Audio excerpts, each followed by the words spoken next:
भगवान शिव ने माता पार्वती को बताया, मरने के बाद ये 4 चीजें मनुष्य के साथ जाती हैं। अतः कौन कौन सी हैं, वो 4 चीजें जानने के लिए वीडियो को अंत तक ध्यान से अवश्य देखें।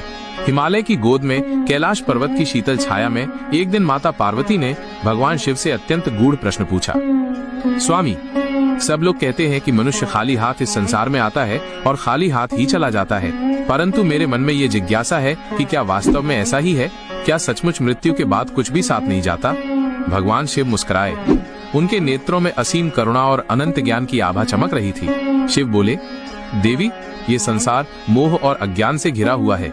मनुष्य केवल वही देखता है जो आंखों के आगे है, शरीर को ही सत्य मानता है और यही सोचता है कि मृत्यु के बाद सब यहीं रह जाता है, परंतु ऐसा नहीं है।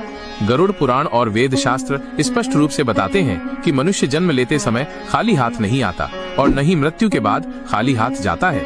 कुछ दिव्य तत्व ऐसे हैं जो उसके साथ सदैव रहते हैं। भगवान शिव ने माता पार्वती को समझाते हुए कहा, मृत्यु केवल देह का अंत है। शरीर 5 तत्वों से बना है, पृथ्वी, जल, अग्नि, वायु और आकाश।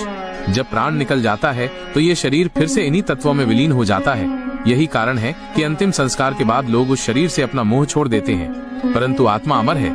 आत्मा कभी जन्म नहीं लेती और कभी मरती नहीं। वह केवल शरीर बदलती है